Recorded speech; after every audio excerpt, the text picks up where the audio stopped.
everybody, it's Sarah, and it's here to Saturday, which is kind of cool. Always is.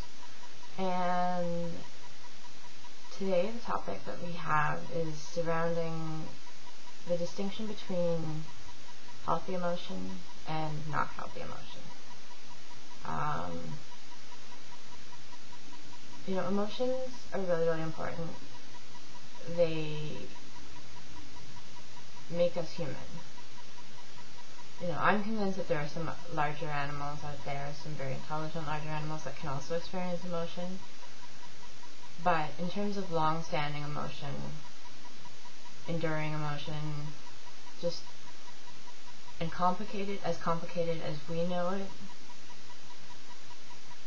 that is very, very unique to us as human beings. Now, emotion, I think, is very, very important. Every single thing that makes us happy, we get to experience the extent of that happiness and the intensity of that happiness based on the fact that we are capable of being emotional.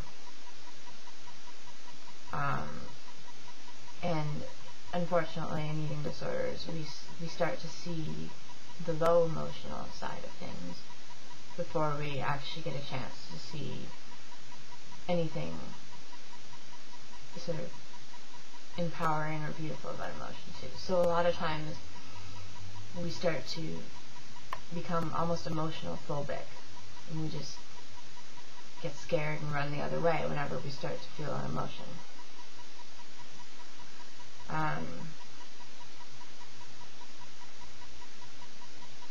I have BPD, which is one of the characteristic things is, like, the characteristic criteria is that you have unstable moods. Yeah, doesn't every woman? Doesn't anybody? Anyway, I'm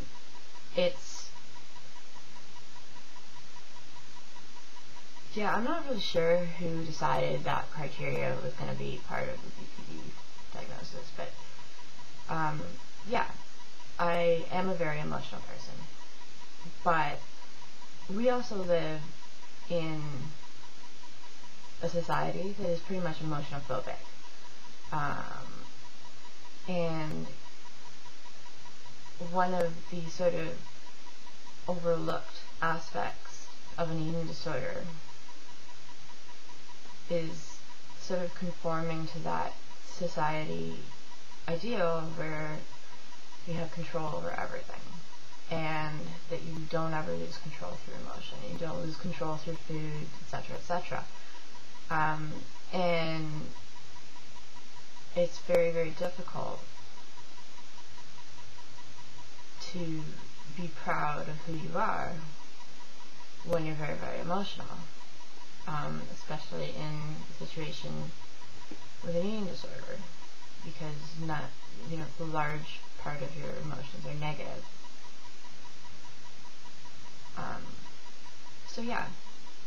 I have decided that instead of emotional, you can describe me as passionate. Yes, passionate, not emotional. I am passionate. I don't even mind the term intense. I can do intense too. But I don't do neurotic. I don't do emotional.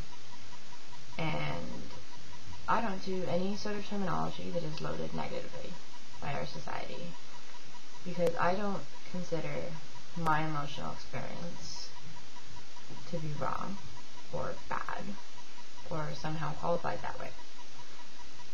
However, there are certain experiences and certain sort of thresholds that we have to be careful of, because emotion can be a very unhealthy experience. How do you know that emotion is an unhealthy experience? I guess it differs for everybody, but what describes an unhealthy emotional experience would basically be something where you lose sight of everything that's logical, you lose sight of that sort of, actions and consequences, and you just you lose sight of the ability to think and behave rationally because of your emotion. However, you're not going to be in the moment and be like, oh, am I losing sight of, logic? Of course not.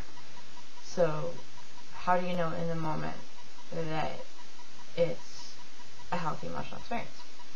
Well, for me, I find that two things help me with that. If I'm having a healthy emotional experience, then I generally find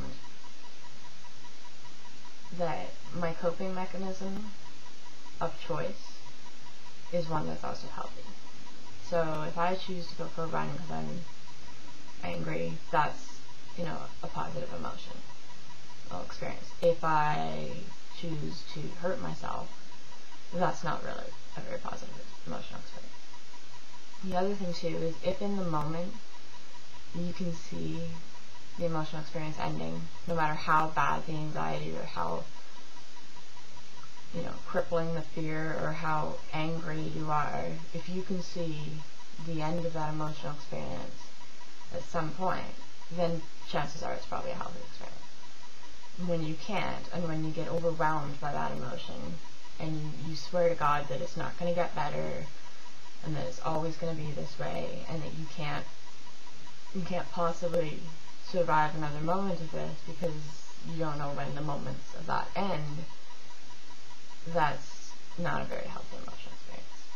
And the last thing is, I find when I can continue to consider other perspectives in light of emotion, and in the presence of emotion, that I'm still within the bounds of a healthy emotional experience.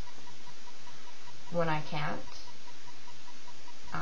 and I need someone to validate my point of view before I can ever get to a point where I can validate someone else's, that's not a healthy emotional experience.